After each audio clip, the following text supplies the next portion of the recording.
Selamat pagi Bapak Ibu Saudara sekalian yang kami kasih dalam Tuhan Yesus Kristus. Selamat berjumpa kembali dengan saya, Harry Lee, Gembala Sidang Restoration Christian Church di Los Angeles. Hari ini hari Minggu tanggal 27 Maret tahun 2022. Minggu terakhir daripada bulan Maret. Wow, cepat sekali waktu berlalu.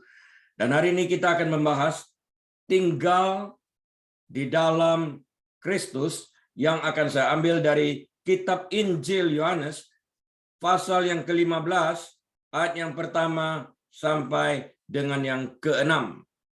Mari kita baca firman Tuhan dan sebelumnya kita berdoa. Bapa Surgawi, kami terima kasih. Kasih karunia-Mu nyata dalam kehidupan kami. Tuhan Yesus, pimpin kami dalam setiap langkah kehidupan kami, sehingga kami boleh berada di tempat di mana Engkau izinkan kami berada. Terima kasih Tuhan. Kami mengucapkan syukur atas ibadah ini di dalam nama Tuhan Yesus. Amin. Yohanes 15 ayat 1 sampai 6, demikian bunyi firman Tuhan.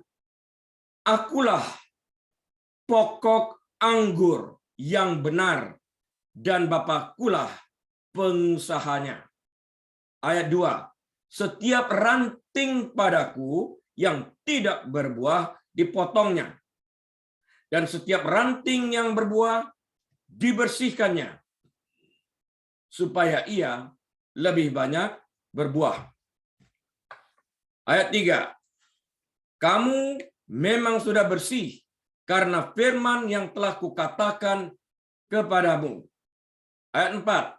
Tinggallah di dalam aku, dan aku di dalam kamu. Sama seperti ranting tidak dapat berbuah dari dirinya sendiri kalau ia tidak tinggal pada pokok anggur, demikian juga kamu tidak berbuah jikalau kamu tidak tinggal di dalam aku. Ayat 5. Akulah pokok anggur dan kamulah ranting-rantingnya. Barang siapa tinggal di dalam aku dan aku di dalam dia, ia berbuah banyak. Sebab di luar aku kamu tidak dapat berbuat apa-apa. Ayat 6.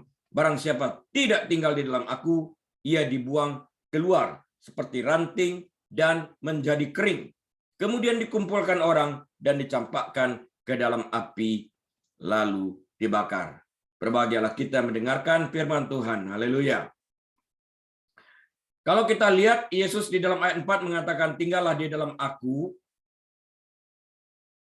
Dia sebelumnya di ayat 3 mengatakan, kamu memang sudah bersih karena firman yang telah kukatakan kepadamu.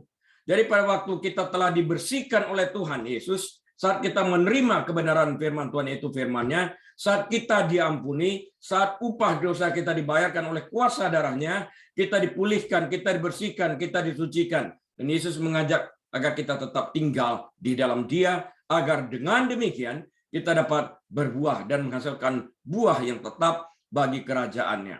Nah, tinggal di dalam aku adalah sebuah kalimat peringatan. Sebuah kalimat peringatan dan sekaligus pilihan yang kita ambil dalam mengikuti Yesus. Karena dikatakan, tinggallah di dalam aku. Kita dapat memilih untuk tinggal di dalam Dia, atau kita memilih mengabaikannya. Pilihannya ada pada kita. Namun ini adalah sebuah panggilan yang diberikan kepada kita. Peringatan. Pada waktu Yesus berkata dalam Matius 4 ayat 19, ikutlah aku. Kalimat ini memberikan makna agar setiap pengikut Yesus mematuhi permintaannya agar kita berada di mana Ia berada. Artinya dia ingin agar kita tetap melekat kepadanya pada pokok anggur itu. Kita berada di mana Dia berada. Tetap melekat. Hal ini berarti kita tidak dapat bersandar kepada pengertian kita sendiri, melainkan bersandar sepenuhnya kepada Tuhan. Perkataan yang digunakan adalah bersandar, bukan bergantung. Kita harus perhatikan benar-benar perkataan apa yang dipergunakan oleh Alkitab. Bersandar, kita menyandarkan, menumpukan seluruh berat badan kita pada sesuatu yang kita sandari. Dalam hal ini adalah Tuhan Yesus. Kalau bergantung, kita mengangkat kedua tangan kita, menggantungkan diri kita. Beban masih pada kita. Kalau bersandar, kita menumpukan seluruh berat badan kita pada Dia yang kita sandari, yaitu Tuhan Yesus, yang tidak akan melepaskan kita di dalam hal ini.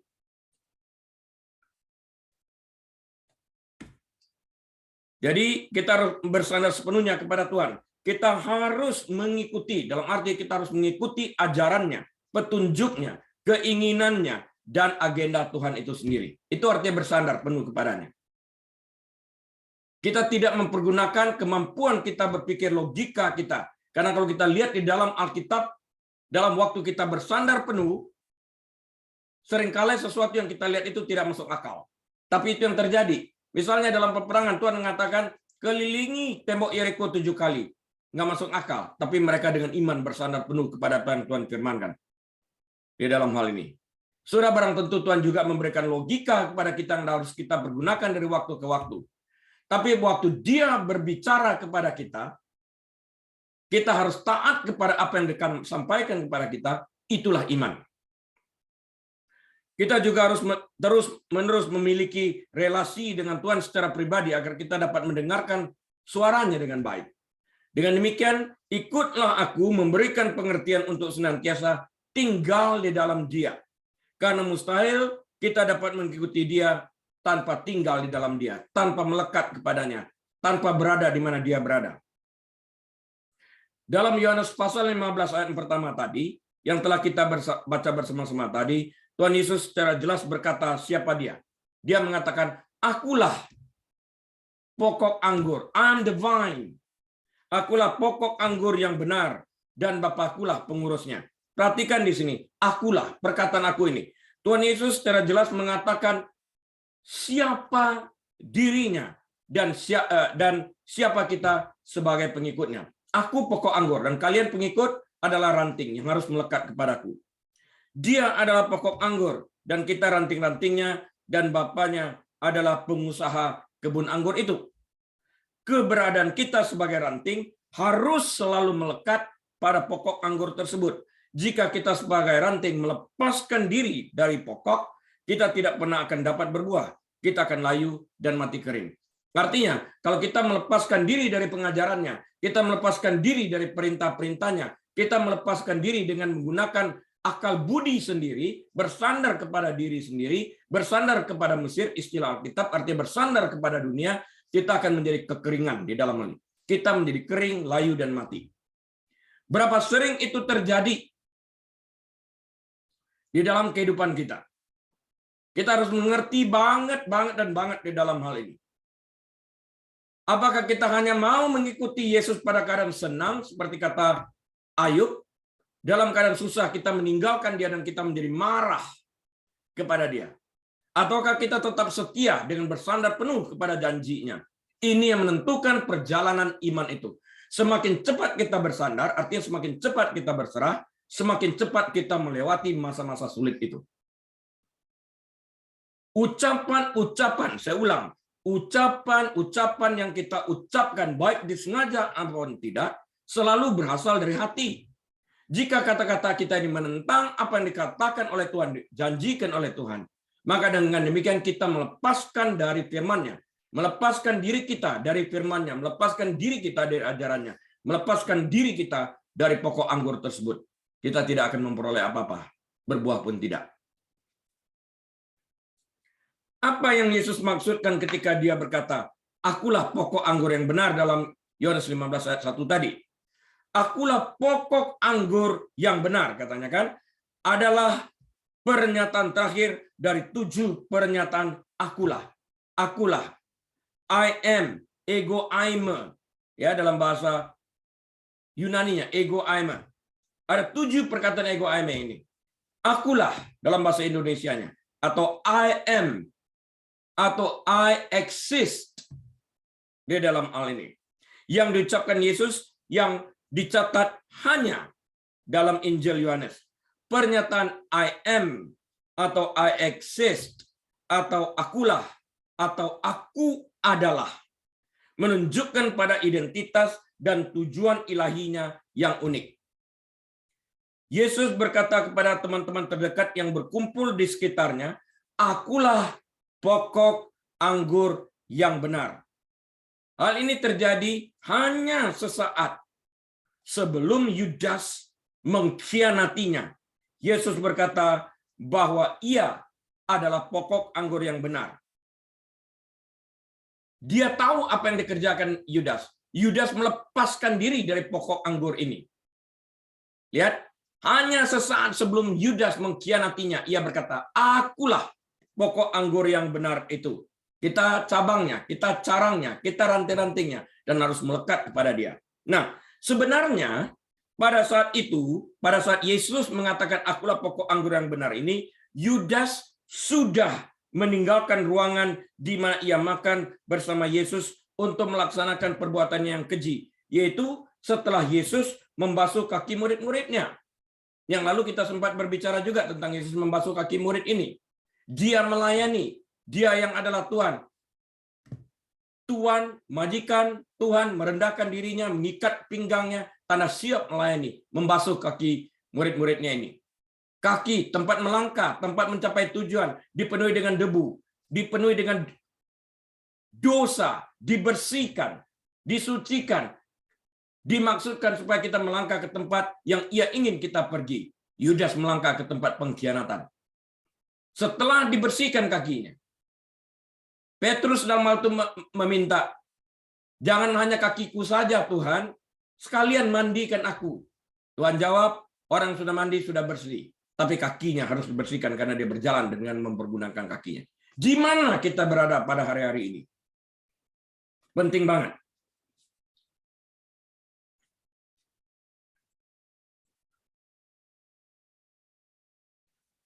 Pada saat Yesus mengatakan bahwa ia adalah pokok anggur yang benar, Yudas sudah pergi untuk melaksanakan rencananya yang keji. Jadi, Yudas pada saat itu tidak mendengar pernyataan Yesus ini. Dia nggak dengar bahwa Yesus mengatakan, akulah pokok anggur yang benar ini, karena dia sudah pergi. Yudas yang juga adalah ranting memilih untuk memisahkan dirinya dari Yesus sang pokok anggur. Ia tidak memilih untuk bertobat dari kesalahannya yang ada sehingga ia tetap melekat kepada sang pokok anggur. Petrus yang menyangkal Yesus bertobat agar ia tetap melekat kepada pokok anggur. Dia tetap setia sekalipun dia melakukan kesalahan pada saat itu. Dia bertobat. Yudas tidak. Keterpisahan Yudas dari Yesus adalah atas dasar pilihan Yudas sendiri. Menyebabkan ia melakukan apa yang ia lakukan, yaitu ia menggantungkan dirinya, ia melepaskan diri dari sang pokok anggur, dari sumber kehidupan, dari sumber kebaikan. Dengan demikian, kita dapat melihat bahwa di luar Yesus tidak ada kehidupan. Yang ada hanyalah kekeringan, seperti yang kita lihat pada Yudas. Yudas telah memilih sebuah jalan yang tragis di dalam hal ini dengan menggantungkan dirinya.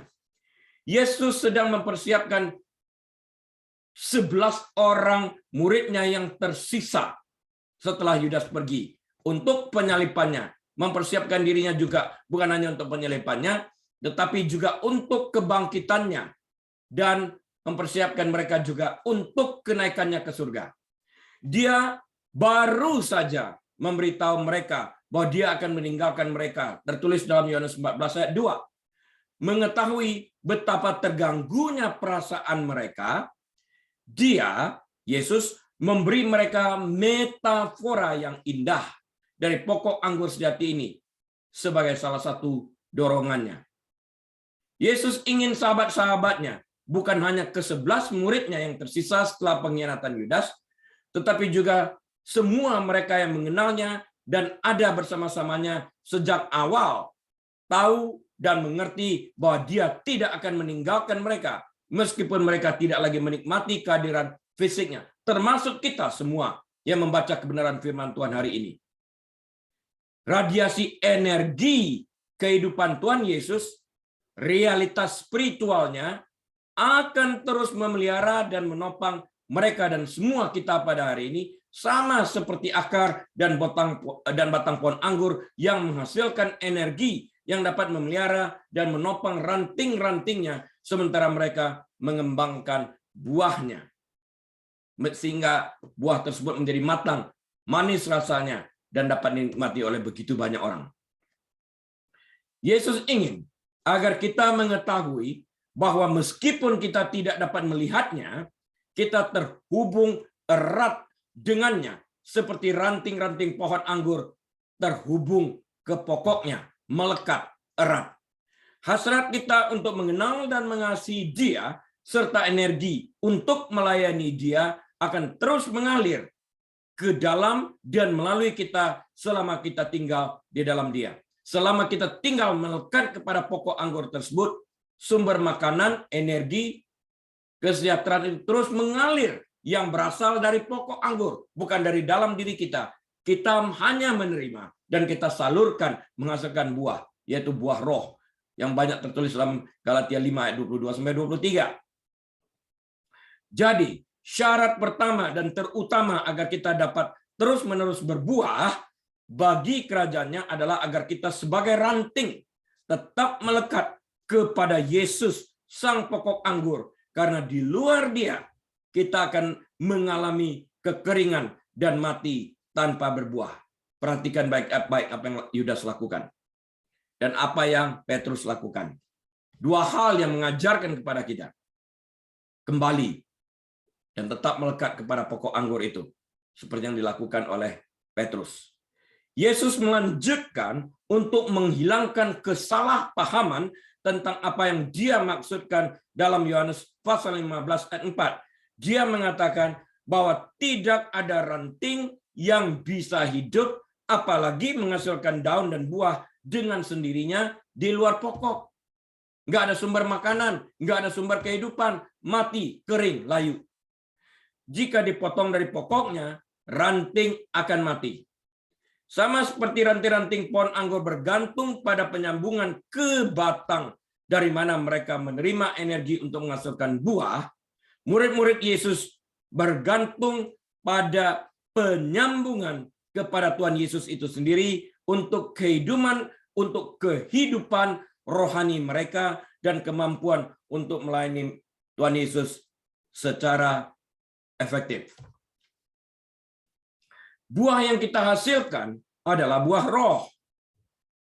Seperti kasih, sukacita, damai sejahtera, kesabaran, kemurahan, kebaikan, kesetiaan, kelemah lembutan, dan penguasaan diri seperti yang tertulis dalam Galatia 5 ayat 22 dan ayat 23.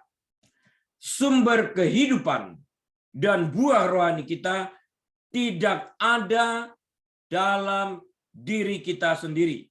Itu ada di luar kita, di dalam Kristus Yesus yang mengalirkan ke dalam kehidupan kita saat kita melekat kepada Dia. Sehingga buah yang kita hasilkan sebagai ranting dapat dilihat oleh banyak orang melalui buah Roh Kudus seperti yang tercetak dalam Galatia 5:22-23 yang kita barusan kutip bersama-sama tadi.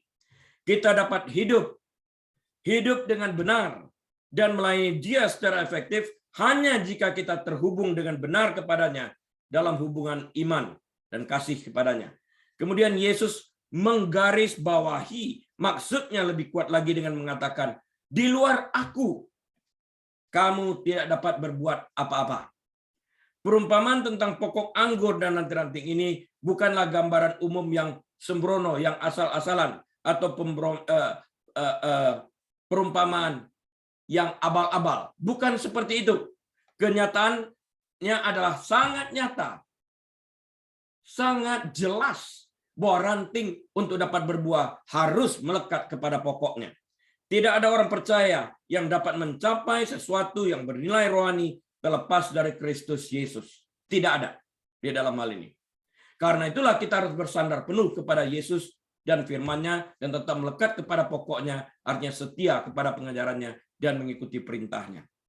Dia juga mengingatkan kita bahwa ada beberapa orang di dalam Dia yang tidak menghasilkan buah karena mereka sedang mengalami kemunduran rohani dan mereka harus segera bertobat kembali agar dapat kembali berbuah bagi kemuliaan namanya.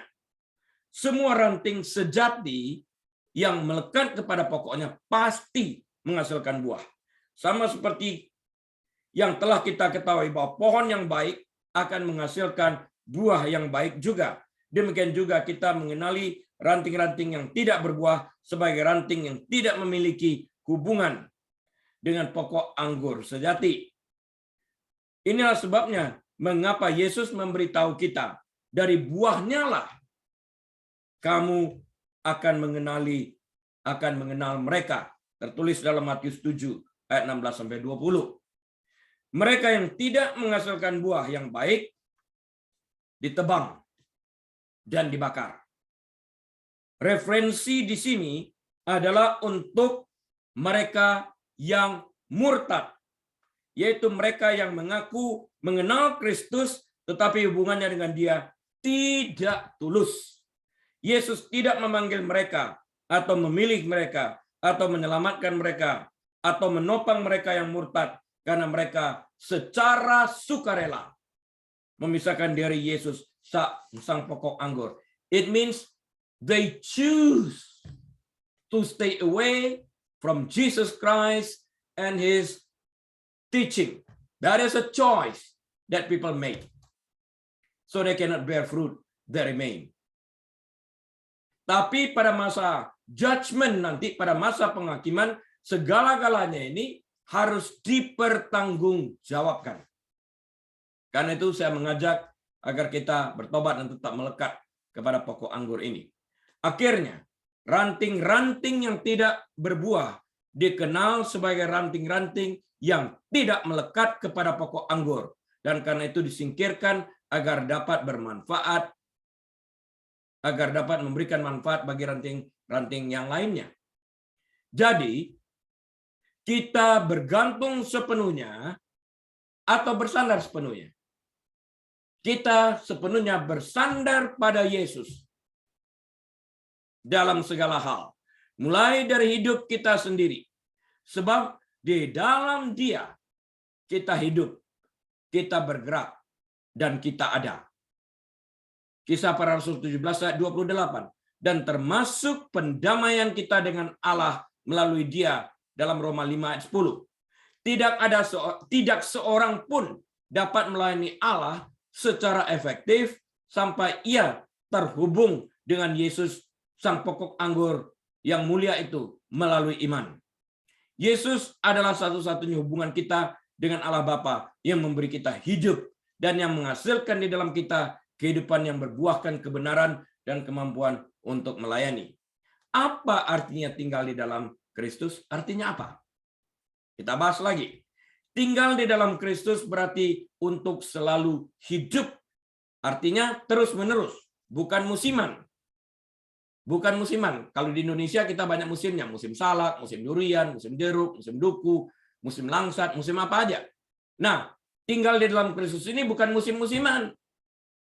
Dalam pengertian berkelanjutan, tertanam di dalam Kristus terus-menerus.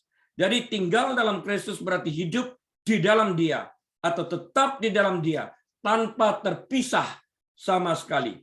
Ketika seseorang diselamatkan, dia digambarkan sebagai di dalam Kristus. Keberadaan di dalam Kristus ini dipegang teguh dalam hubungan yang permanen dan bukan musiman. Yohanes 10 ayat 28 sampai 29. Oleh karena itu, tinggal di dalam Kristus bukanlah panggilan yang ditujukan untuk segelintir orang saja, melainkan untuk semua orang percaya.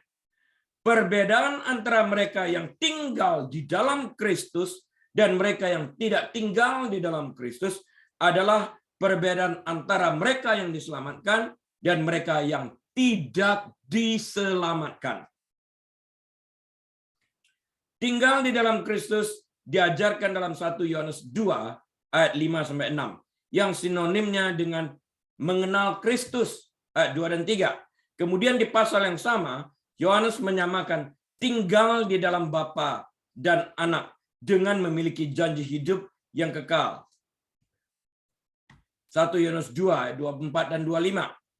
secara alkitabiah tinggal di dalam, tetap di dalam, dan mengenal Kristus mengacu pada hal yang sama, yaitu keselamatan. Kita lihat misalnya Rahab dalam kitab Yosua. Rahab dikenal dan disebut dengan panggilan wanita pelacur. Dikatakan kamu harus tinggal di dalam rumah. Pada saat Yosua dan pasukannya datang, diberikan benang kermisi agar tetap diselamatkan. Tinggal di dalam. Jika engkau keluar, kami tidak bertanggung jawab atas keselamatan jiwamu. Demikian perjanjiannya. Tinggal di dalam. Jika kita tinggal di dalam firman-Nya, di dalam pokok anggur itu, kita pasti mendapatkan perlindungan, dilindungi, diberi makan, energi, berbuah, dan sebagainya. Ungkapan tinggal di dalam Kristus menggambarkan hubungan yang intim dan dekat. Dan bukan hanya kenalan yang dangkal. Dalam Yohanes 15 ayat 4-7, Yesus memberitahu murid-muridnya bahwa mendapat atau menerima kehidupan darinya sangat penting. Yesus menggunakan gambar ranting yang disatukan dengan pokok anggur. Tinggallah di dalam aku dan aku di dalam kamu. Sama seperti ranting tidak dapat berbuah dari dirinya sendiri kalau ia tidak tinggal pada pokok anggur. Demikian juga kamu tidak berbuah jikalau kamu tidak tinggal di dalam aku. Akulah pokok anggur dan kamulah ranting-rantingnya. Barang siapa tinggal di dalam aku dan aku di dalam dia, ia berbuah banyak. Sebab di luar aku kamu tidak dapat berbuat apa-apa. Barang siapa tinggal dalam aku, barang siapa tidak tinggal di dalam aku, ia dibuang keluar seperti ranting dan menjadi kering. Kemudian dikumpulkan orang dan dicampakkan ke dalam api. Jikalau kamu tinggal dalam aku dan firmanku tinggal di dalam kamu, mintalah apa saja yang kamu kehendaki dan kamu akan menerimanya. In line dengan kehendak Bapa. Bagaimana firman-Nya dapat tinggal di dalam kita kalau kita tidak pernah membaca firman Tuhan atau sesekali membaca firman Tuhan? Bagaimana kita dapat tetap melekat kepadanya? Tanpa kesatuan vital dengan Kristus yang disediakan oleh keselamatan, tidak akan ada kehidupan dan produktivitas.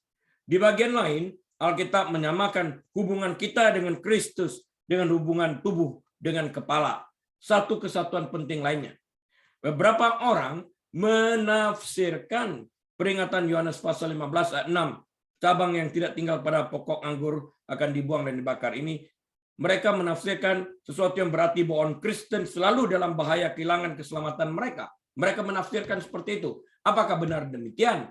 Mari kita bahas. Supaya kita tidak terburu-buru memberikan penafsiran yang salah. Dengan kata lain, mereka mengatakan keselamatan hanya mungkin jika kita sebagai ranting melekat pada pokok anggur. Jika kita melekat pada pokok anggur. Dan jika terpisah dari pokok anggur, maka kita sebagai ranting akan menjadi kering dan dibuang untuk dibakar. Mereka menganggapnya kita dibuang ke neraka. Tapi hal ini, Bapak Ibu Saudara sekalian, saya ulang, hanya dapat terjadi jika kita sebagai ranting tinggal terpisah dari keselamatan. Mengeluarkan diri dari keselamatan. Tinggal terpisah. Artinya memisahkan diri selama-lamanya. Sudah backslide, tidak ingin kembali lagi. Menyembah Allah yang lain. Dan hal ini mengacu pada keintiman dengan Kristus yang harus kita perjuangkan dan kerjakan setelah kita diselamatkan. Dalam arti kewajiban kita untuk mengerjakan keselamatan kita seperti tertulis dalam Filipi 2 ayat 12. Kerjakanlah keselamatanmu. Work out your salvation. We do not work for our salvation. We work out our salvation. Setelah diselamatkan, kita harus mempertahankan, mengerjakan, sehingga kita menghasilkan buah di dalam kehidupan ini. Alkitab dengan jelas mengatakan bahwa keselamatan datang karena kasih karunia dan dipelihara oleh kasih karunia itu. Ya, tapi kalau kita memilih untuk tetap tinggal di luar, tetap tinggal, artinya tidak ingin kembali, tidak ingin berbalik, tidak ingin bertobat. Nah, ini kehilangan keselamatan. Orang dapat aja buat sementara menjadi bosan, suam kuku. Tapi kalau suam kukunya terus-menerus dilakukan, Alkitab mencatat suam kuku ini dicampakkan ke dalam lautan api. Be careful di dalam hal ini. Secepatnya bertobat dan kembali lagi. Yang pasti kita diselamatkan bukan karena usaha kita. Dan Alkitab juga tidak mengajarkan bahwa keselamatan datang dari buah yang dihasilkan setelah kita diselamatkan. Kita diselamatkan karena kasih karunia oleh iman kita. Keselamatan kita tidak dapat direbut oleh apa dan oleh siapapun, seperti yang tertulis dalam Yohanes 10 ayat 27 sampai dengan 30. Namun jika kita memilih untuk meninggalkan Yesus, artinya secara sengaja, dan bersahabat dengan dunia, maka kita secara sengaja menjadikan diri kita musuh Allah dan kita dapat kehilangan keselamatan itu. Sedangkan Yohanes pasal 15 ayat 6 yang mengatakan barang siapa tidak tinggal di dalam aku, lebih mengacu pada orang yang tidak menerima Yesus sebagai Tuhan dan Juru Selamat mereka. Kalau kamu tidak tinggal dalam aku, kamu tidak memiliki aku, kamu tidak memiliki firmanku. Artinya mereka yang bukan orang Kristen di dalam hal ini. Mereka yang berada di luar Yesus akan mengalami kekeringan dan mati rohani karena dosa mereka memisahkan mereka dari Allah. Dan konsekuensi yang harus mereka tanggung adalah bahwa mereka harus membayar upah dosa mereka sendiri dalam kekekalan api neraka. Tempat kesengsaraan yang benar-benar kering dan gersang tanpa hadirat Allah. Dosa menyebabkan hubungan kita dengan sang pokok anggur terputus. Namun, pertobatan dalam Tuhan Yesus akan memulihkan hubungan kita kembali dengan sang pokok anggur. Seseorang mungkin saja buat sementara waktu mengalami kemunduran dan kekirangan rohani sehingga tidak berbuah. Namun, hal ini tidak berarti mereka kehilangan keselamatan mereka. Pada saat mereka bertobat dan kembali kepada sang pokok anggur, maka mereka akan dapat berbuah kembali. Baiklah, kita melihat kembali bagaimana cara menafsirkan metafora pokok anggur dalam konteks Yohanes pasal yang ke-15 ini. Tidak perlu disangsikan lagi bahwa Yesus adalah pokok anggur sejati. Ranting-ranting yang tinggal di dalam dia adalah orang-orang yang benar-benar beriman kepada Yesus itu. Mereka memiliki hubungan yang nyata dan penting dengan Juru Selamat ini. Ranting-ranting yang layu yang tidak tinggal di dalam dia adalah orang-orang yang tidak sungguh-sungguh beriman kepadanya. Mereka kelihatannya seolah-olah beriman dan melekat kepada pokok anggur. Tetapi dalam kenyataannya, mereka tidak pernah menghasilkan buah pertobatan yang sesuai dengan iman mereka saat mereka bertobat.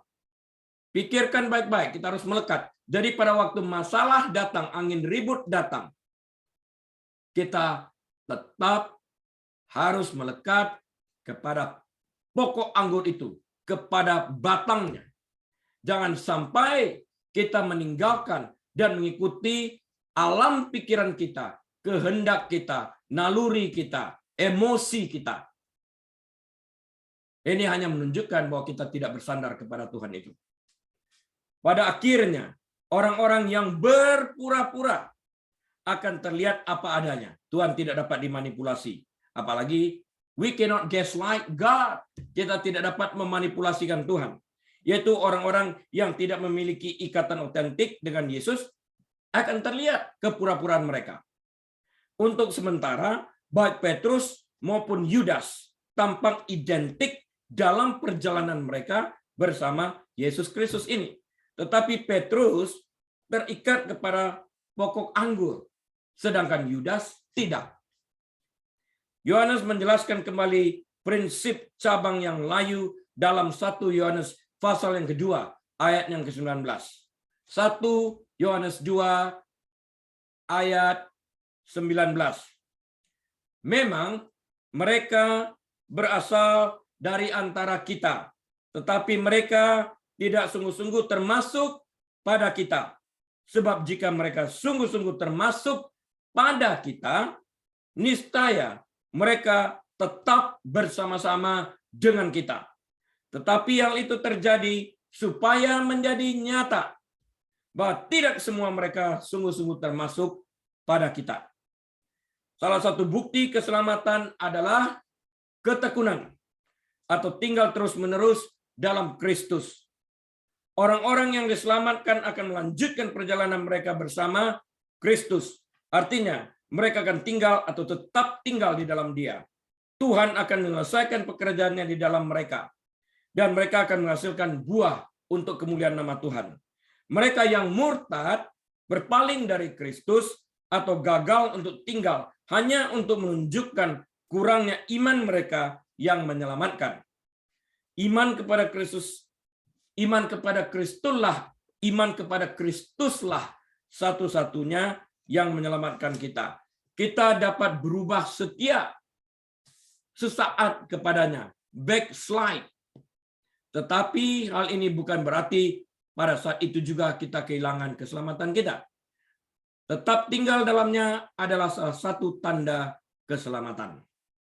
Bukti tinggal di dalam Yesus Kristus, yaitu bukti bahwa seseorang benar-benar diselamatkan dan tidak hanya berpura-pura, termasuk ketaatan kepada perintah Kristus, mengikuti teladan Yesus, hidup bebas dari kebiasaan berdosa, dan kesadaran akan kehadiran ilahi dalam hidup seseorang.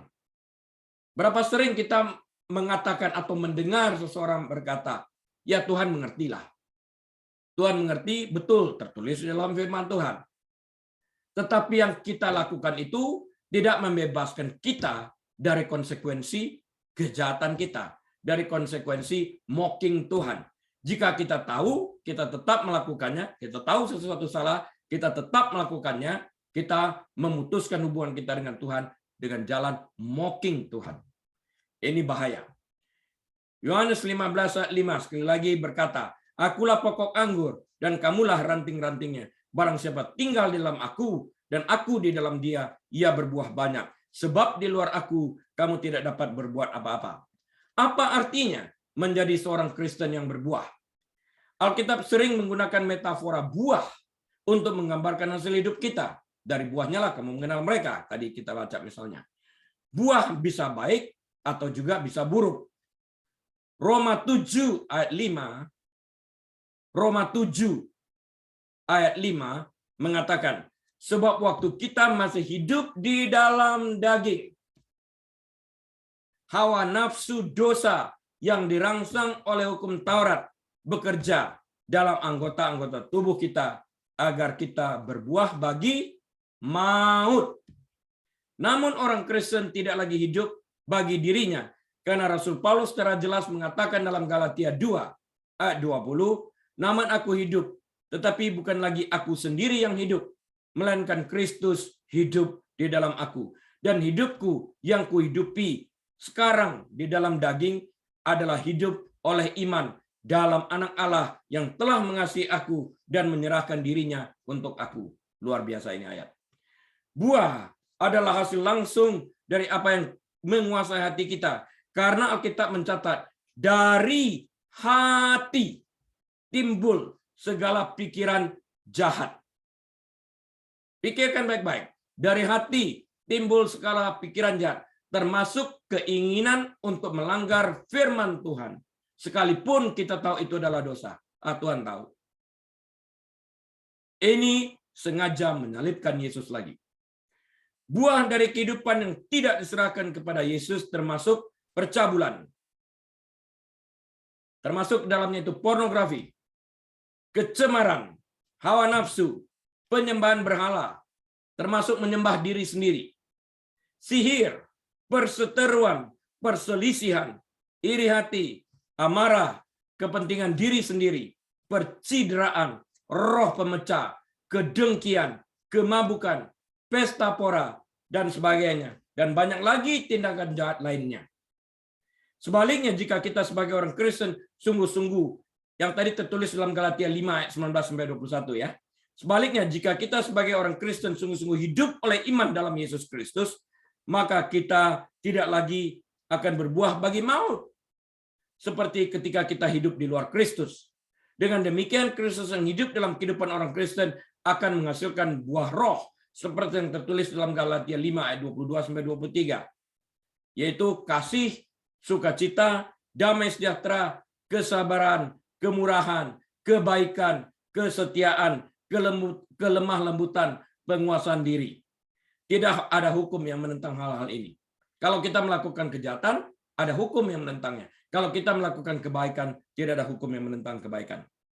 Dan orang benar, yaitu orang Kristen, akan menghasilkan pohon kehidupan seperti yang tertulis dalam Amsal 11 ayat 30, yang berarti orang Kristen akan menuntun orang-orang lain kepada Kristus, kepada keselamatan, dan kepada hidup yang benar. Sudahkah kita melakukan itu? Sesuai Amsal 11 ayat 30. Allah Bapa adalah pengusaha kebun anggur, dikatakan tadi. Dan Dia ingin agar kita sebagai ranting berbuah. Yesus berkata, "Akulah pokok anggur dan kamulah ranting-rantingnya. Barang siapa tinggal dalam aku dan aku di dalam dia, ia berbuah banyak. Sebab di luar aku kamu tidak dapat berbuat apa-apa." Seperti ranting-ranting yang melekat pada pokok anggur, kita harus terus melekat pada Kristus. Kita menerima hidup kita dari Dia. Di luar Dia tidak ada kehidupan. Kita menjadi kering secara rohani. Tujuannya adalah agar kita tetap dapat berbuah banyak dan menghasilkan buah yang tetap bagi kemuliaan nama Tuhan. Di dalam Kristus, di tengah-tengah dunia yang rusak ini, pada saat kita tetap melekat kepadanya, kita dapat menghasilkan buah yang dapat dinikmati oleh orang-orang di lingkungan di mana kita berada. Ketika kita menyerahkan diri kita kepada Kristus dan hidup untuk menyenangkan Dia, hasil alaminya adalah pilihan perilaku yang terlihat seperti milik Yesus itu sendiri. Perilaku seperti apa yang kita tampilkan?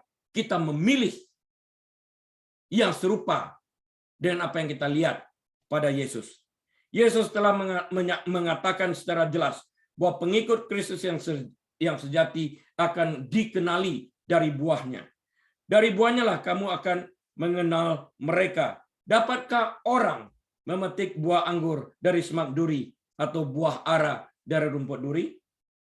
Demikianlah setiap pohon yang baik menghasilkan buah yang baik, sedangkan pohon yang tidak baik menghasilkan buah yang tidak baik. Matius 7 ayat 18. Tidak mungkin pohon yang baik itu menghasilkan buah yang tidak baik, atau pohon yang tidak baik itu menghasilkan buah yang baik. 19. Dan setiap pohon yang tidak menghasilkan buah yang baik pasti ditebang dan dibuang ke dalam api. Dari buahnya lah kamu akan mengenal mereka. Apa artinya bahwa kita akan mengenal mereka dari buahnya? Dalam Matius 7 ayat 16 ini.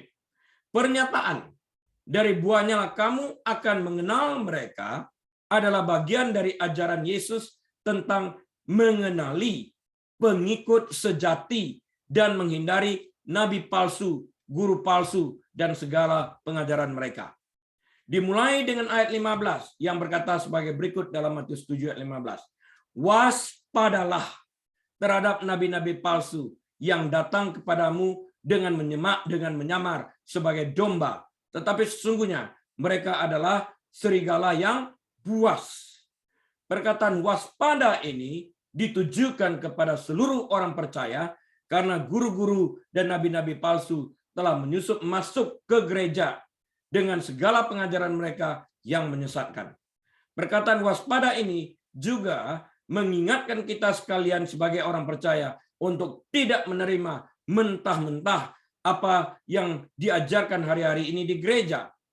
Tapi setiap dari kita berkewajiban untuk menyelidiki Alkitab setiap hari, untuk menguji setiap pengajaran yang kita terima, apakah benar-benar telah sesuai seperti yang terdapat dalam Alkitab, seperti yang tertulis dalam Acts 17 ayat 11 New King James Version. Dengan demikian, kita dapat menghindari diri kita dari disesatkan. Saya mengajak Bapak Ibu Saudara sekalian pun melacak kembali, mempelajari kembali segala sesuatu yang saya sampaikan melalui firman Tuhan pagi hari ini. Temukan kebenarannya di dalam Alkitab itu sendiri. Jangan terima mentah-mentah apa yang saya sampaikan. Bab ke-7 dari Injil Matius adalah tambang emas pengajaran dari ayat 1 yang populer hingga perumpamaan yang terkenal tentang orang bijak yang membangun rumahnya di atas batu yang tertulis dalam ayat 24 hingga 27. Dalam ayat 21 sampai 23 dari Matius 7, Yesus membuat deklarasi yang menakutkan bagi banyak orang yang menganggap bahwa mereka adalah miliknya. Dia memperingatkan mereka pada hari terakhir, yaitu hari penghakiman. Mereka akan mendengar Yesus berkata, "Aku tidak pernah mengenal kamu. Enyahlah daripadaku, kamu sekalian pembuat kejahatan." Tepat sebelum peringatan itu, sebelum Yesus mengatakan itu, "Enyahlah ini, aku tidak pernah mengenal kau," Yesus telah mendakwa mereka yang berpura-pura mengikuti dia, tetapi yang hidupnya menunjukkan sesuatu yang lain, memanipulasikan. Dia mengatakan kepada para pengikutnya bahwa buah kehidupan mereka membuktikan apa yang ada di dalam hati mereka, seperti yang tertulis dalam Markus 7 ayat 20 hingga ayat 23. Ketika Yesus berkata, "Kamu akan mengenal mereka dari buahnya." Apa artinya buah di dalam hal ini? Yesus memberikan perumpamaan tentang tanaman anggur dan pohon ara. Ketika kita melihat tanaman anggur, kita berharap mereka mengandung buah anggur pada musimnya. Kita juga mengharapkan pohon ara untuk menghasilkan buah ara, bukan? Seorang petani hasil bumi yang melihat salah satu pohon buahnya tidak menghasilkan buah akan menebangnya. Pohon ini tidak berguna, katanya. Demikian juga kita tidak akan datang ke ladang semak duri dan berharap untuk memanen buah. Duri dan semak duri tidak akan pernah bisa menghasilkan buah karena memang sifatnya duri. Semak duri tidak mampu menghasilkan apa-apa selain duri, yaitu hal-hal yang tidak berguna dan hanya bersifat merusak dan menyakiti orang lain. Duri menusuk kita, duri menghancurkan kita, seperti duri dalam mata, kata pepatah Indonesia. Dalam hidup kita, setiap perkataan dan setiap tindakan adalah buah dari hati kita. Orang berdosa melakukan dosa karena itulah yang ada dalam hati mereka. Seorang penipu menipu karena itu ada dalam hati mereka. Seorang penjudi berjudi karena itu yang ada dalam hati mereka, dan sebagainya. Pencuri mencuri, pemerkosa menyerang, dan pezina menipu karena dosa-dosa itu adalah buah dari hati yang jahat. Hati yang buruk menghasilkan buah yang buruk. Ketika Yesus berkata, "Dari buahnya lah kamu akan mengenal mereka," Ia sedang berbicara tentang guru-guru dan nabi-nabi palsu.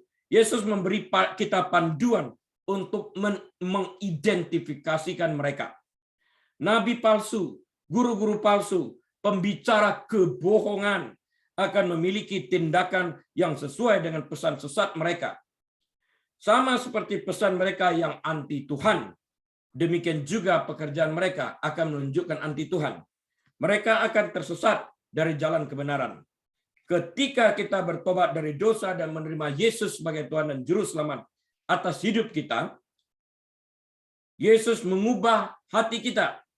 Sekarang buah yang dihasilkan adalah buah yang baik. Galatia 5:22 mencatat beberapa buah yang dihasilkan oleh hati yang selaras dengan Allah. Sikap, tindakan, perkataan, dan perspektif kita berubah saat kita berjalan dalam persekutuan dengan Roh Kudus. Ketika hati kita dirubah, atau ketika hati kita berubah, buah kita pun berubah. Karena hidup yang kita hidupi dalam daging bukannya kita lagi, tapi Kristus yang hidup dalam kehidupan oleh iman kita kepadanya. Metanoia, change of mind, pertobatan, Roma 12 ayat 2, ubah pola berpikir.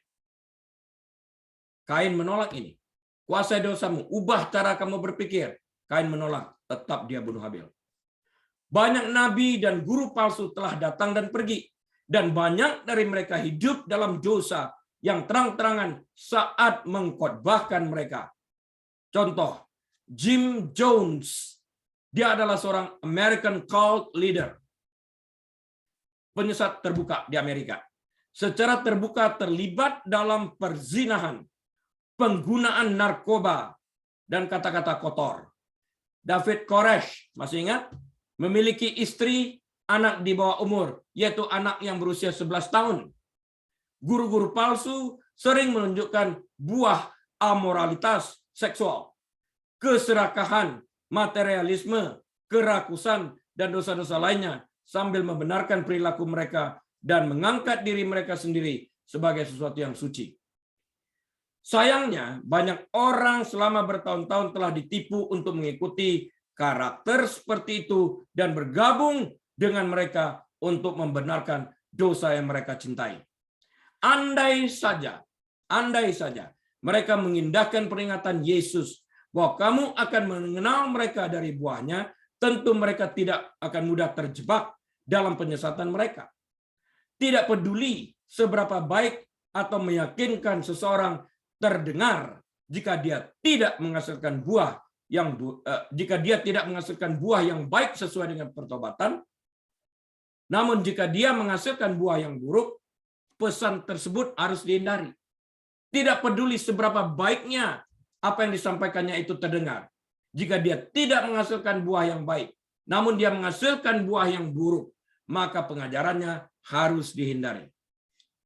Guru-guru yang saleh akan memperlihatkan buah yang baik seperti memuridkan orang-orang dengan menunjukkan karakter Kristus yang nyata dalam kehidupannya, menggunakan karunia mereka untuk memberi manfaat bagi orang lain, memimpin orang-orang yang terhilang kepada Yesus, mengasihi sesama saudara kita, dan mengasihi sesama manusia. Semua hal ini adalah indikasi dari hati yang baik.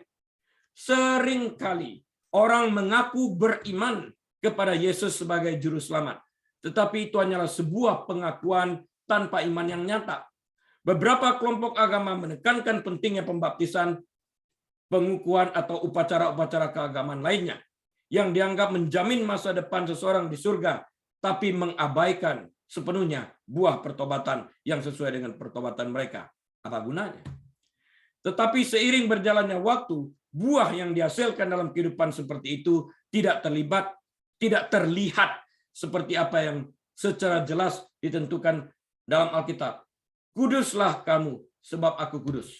1 Petrus 1 ayat 16. Ini buah pertobatan. Kudus artinya terpisah dari dunia untuk tujuan Allah yang mulia. Banyak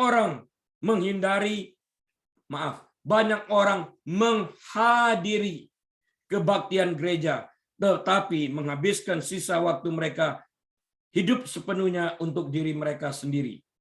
Beberapa orang mungkin menjadi terkenal bahkan mengajar atau berkhotbah, menulis buku, atau mendominasi dunia sosial media, tetapi buah kehidupan mereka tidak sejalan dengan kata-kata mereka. Matius 24 ayat 24. Keserakahan, penipuan, amoralitas, kesombongan, atau ketidakjujuran mendefinisikan mereka, menjadikan mereka guru dan nabi palsu menurut standar Yesus.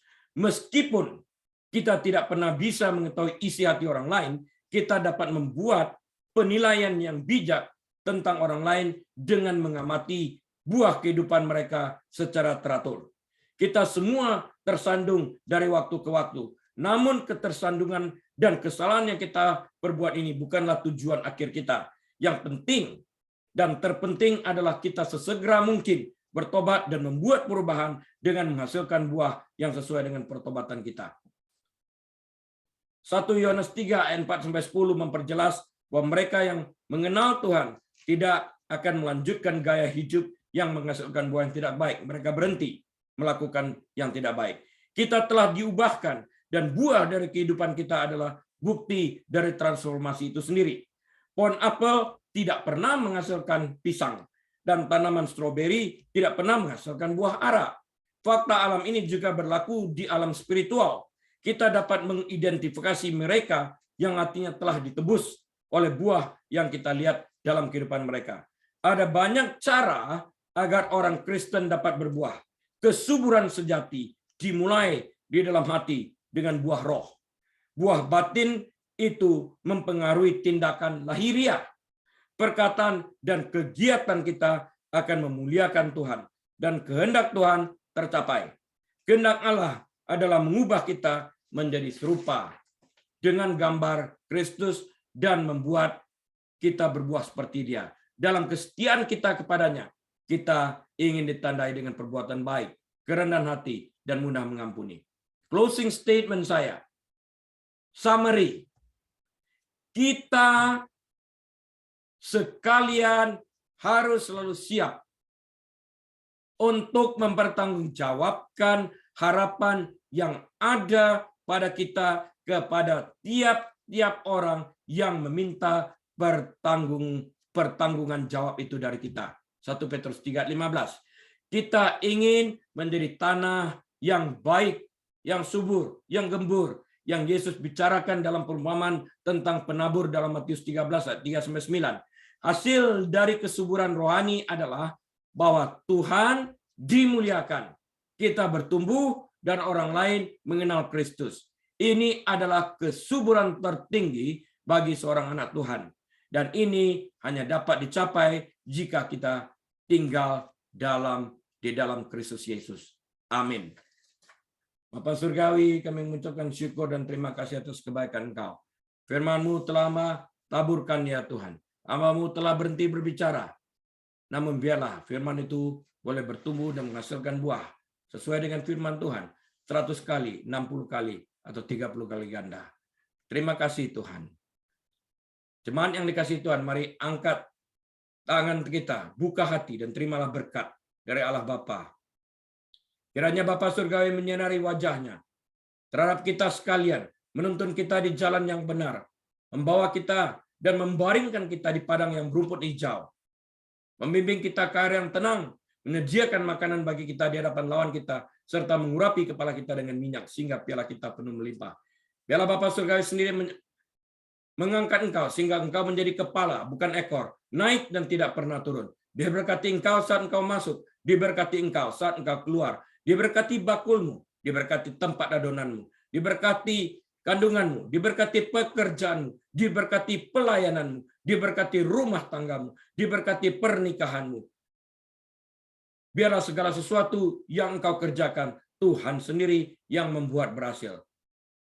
Dan kiranya hikmat marifat dari Bapa Surgawi, damai sejahtera dari Tuhan Yesus Kristus, dalam persekutuan yang manis dan erat bersama Tuhan Allah Roh Kudus, tetap menyertai kita sekalian, saat ini, bahkan sampai selama-lamanya. Maranatha, Tuhan Yesus datang kali keduanya, menjemput kita semua yang percaya kepadanya. Haleluya. Semua kita menerima berkat Tuhan berkata, amin.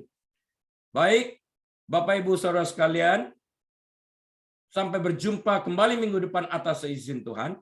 Dan sementara itu kita tetap jalankan protokol kesehatan dan tetap setia kepada Tuhan sampai Ia datang. Amin.